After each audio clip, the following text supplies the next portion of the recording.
Welcome back to Case Closed, Anime Review, episode number 37.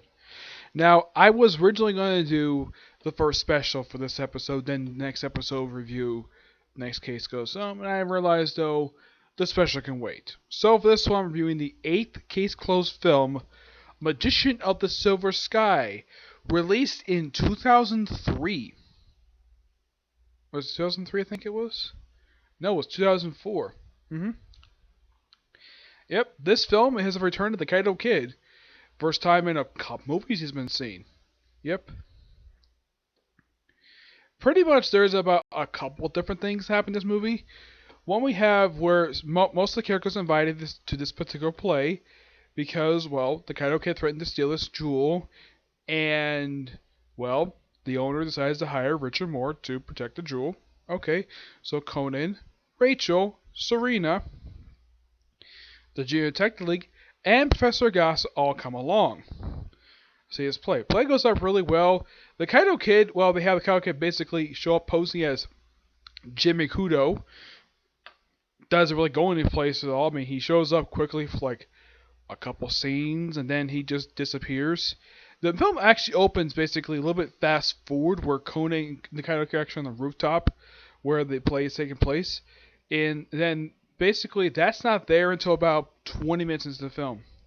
Yeah, the Kaito Kid stuff is actually printed pretty easily. He doesn't even bother to steal it. And then, like, because the play was so successful, and of course, well, the inspector, the one who constantly chases the Kaito Kid, he's in the film, and the guy is useless. Yeah, he thinks the guy playing Napoleon, yeah, this is all about basically Napoleon Bonaparte.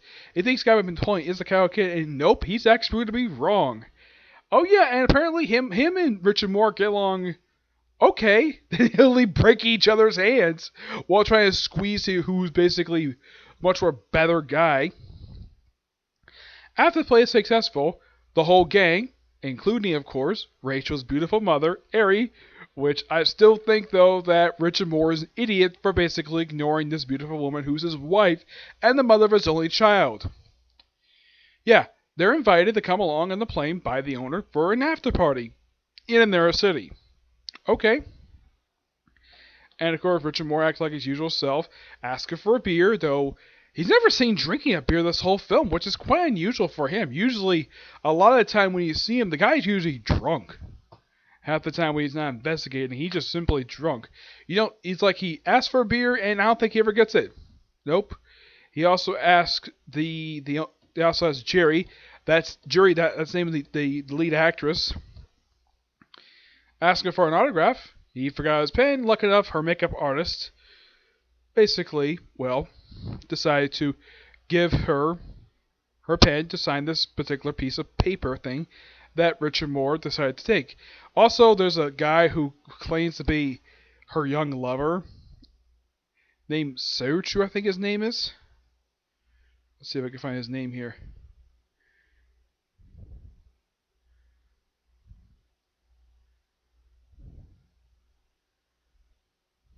Not him. There he is. Senju. Yeah, Senju. Who is 11 years younger than the woman he's sleeping with. Yeah, and get this. Her ex-husband is also on this plane, too. Yeah, Banjuro is like his first name.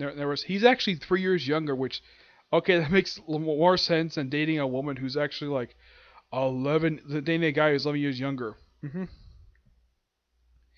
Yep, everything proceeds a little well. Of course, he comes up, basically kisses her hand, and then of course as she touches to eat some chocolate, of course she chose it randomly, and she gets poisoned via cyanide poisoning.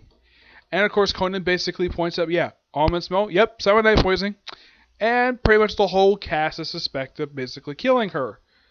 And Richard Moore accuses another woman who basically didn't think I have another motive. I mean, a lot of people basically bitter, like the director basically is bitter at her for basically being the real director instead of actually doing what he wants. The makeup artist basically is a motive basically for not only pursue her career as a Hollywood makeup artist, and of course, well, everybody's got a motive. And Conan easily figures it out basically. A little while, he figures out who the murderer is. And he points out something in the air, and he's used that moment to use his little watch to knock out Richard Moore. And then some turbulence happens, and he ends up hitting Eri. Yeah, first and only time he ever does this. Yep. At least he bothers to use it. Of course, he uses his fabulous bow tie, and of course, he hides in the bathroom while doing this. And using Eri to deduct basically the fact that using her as a puppet to reveal that it was the makeup artist who basically killed her. Why? Ruin her chance basically to become a Hollywood makeup artist. And how they kill her? Well, basically, it was on her fingers, and well, basically, even though that they couldn't find the evidence on her fingers because she basically ingested it, they would find the product via basically her mailing the stuff to her home address. Yep. And then the plane goes out of control. Yeah, it turns out that she paid a visit to the cockpit and they kissed her hand. Because so they got poisoned, and lucky enough Conan was able to basically stabilize the plane briefly, and thanks of course to the fake actor who revealed to be the Kaito Kid, was able to basically have the cabin ladies basically contact a doctor on the plane, and he's able to treat it pretty quickly. But they need like a little hospital to get more treated. They're able to live, but they need someone to stabilize the plane. Okay, so the fake actor decides to basically be up there, and of course Conan stays with him.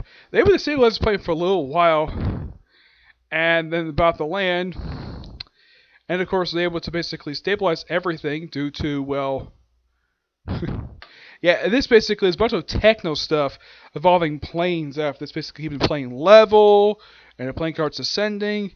And at one point that they get close to the ground, and then the plane actually wrecks the airport, like causing destruction of some fuel tanker, destroys a plane.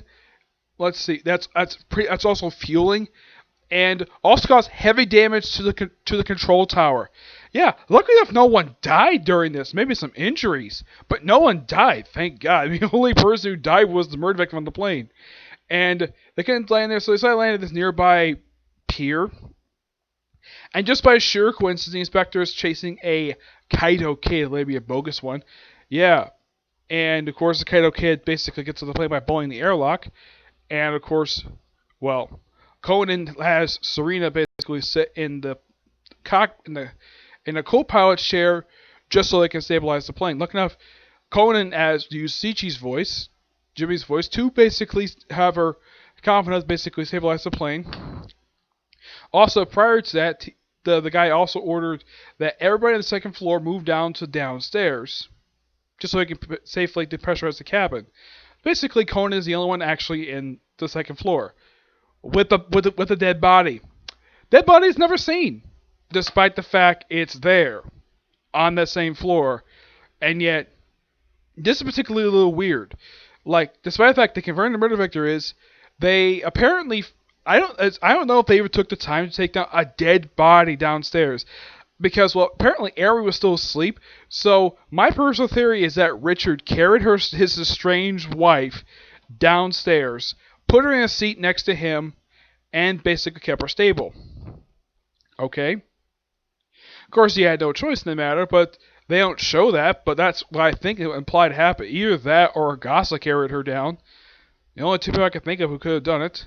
And as for the dead body, I don't know what happened to it. It just basically just sits in, possibly in the same chair. We don't really know exactly, like, I mean, it's not shown when the plane lands. I mean, heck, even when the cabin is depressurized, the dead body is not seen at all. It's like either one, they put it in the cargo hold, or two, they actually physically carried it downstairs. I'm surprised no one noticed the fact that people were carrying down a dead body. Oh yeah, and the Kaito Kid figures out that the jewel the woman was wearing was a fake. Yep, just by tasting it. It was a bogus one. And look enough, no, he did not get poisoned before she touched her poisoned chocolate. Yep, and they're able to stabilize the plane while also they landed the pier pretty safely, and they also knocked down a plane. And also, I should point out, Maguire, Santos, and Takagi in this movie, and they do nothing. Yeah, they show up basically like, they don't show up until like when the movie is like over an hour in. It's not until about the last like half hour they finally show up movie, where you see them basically admiring a bridge, and then they notice the patrol cars, and then they hop in the cars, and then they're seen basically at the pier, and of course when the plane comes and also destroys a lot of police cars, and then of course everybody's safely landed, and then we cut to later after the credits. So apparently emergency crews have shown up. Oh yeah, and Conan basically after the plane lands, apparently they passed out. The woman who's basically committed the murder, she's been pretty much arrested, no problem. And let's see, then of course she calls Jimmy talks to Rachel via a phone that she has, and her phone, and well, that's how the film ends. I kind of thought there should be more here. Like, maybe she could like have Conan basically go with her to the hospital because she probably needed to go to the hospital because she did suffer a shock. Yeah, it's almost like stuff was cut from this movie. Like, I could think that there's probably like a couple like deleted scenes in here. I mean, I would say most of the movie proceeds at a good pace. Aside from the minor nitpicks toward the very end of the movie is a very well-paced film, surprisingly. And also, you have the Detective League actually appear. Don't have it to where they appear like halfway through the movie, and they do contribute to the plot somewhat. They're at least there. They made physical appearance almost the entire film, unlike in the last film where they see him briefly at the beginning, and then you don't see him again until like halfway through the film. At least this is probably the first time I can think of where they're there the entire film. Yep. And for one thing, the Coyote Kid is not the main bad guy of this movie. This movie doesn't really have main bad guys, surprisingly. Last movie kind of did. This one basically was really exciting to watch. The whole stereotypical thing of the plane crashing and having one of the characters who's not an experienced pilot the plane. I've seen this on like a couple of shows. I've seen this in an episode of Walker Texas Ranger, and I'm trying to think though. Oh yeah, see the film Airplane? Yes, I've seen the film Airplane, the one with the late Leslie Nielsen basically having to repeat a line of "Don't call me," and also "Don't call me Shirley." Yep. This overall is a really, really good movie. I would say the eighth film, this one is probably the one I do not have any major problems with. I mean, there's minor problems I have with the film, like stuff getting cut, I think. I'm not sure, but very good film. And also, we don't have a fight scene on board the plane, unlike we did a couple times on Walker Texas Ranger, where the Walker's on a plane and he's basically doing a fight scene. One with an escaped fugitive, the other one with a serial killer who's trying to kill him for basically killing his girlfriend. Yeah. Otherwise, that's really it when it comes to this particular film. It's a really good film. I love it. Okay. So, that's it for this particular review. My next video I'm going to do, I'm bringing this back because I need to finish the series up because I only have about like 3 arcs left for the series.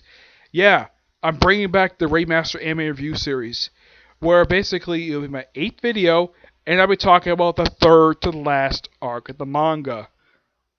Yeah, you'll get my thoughts on this next, okay? But see you next few. Bye.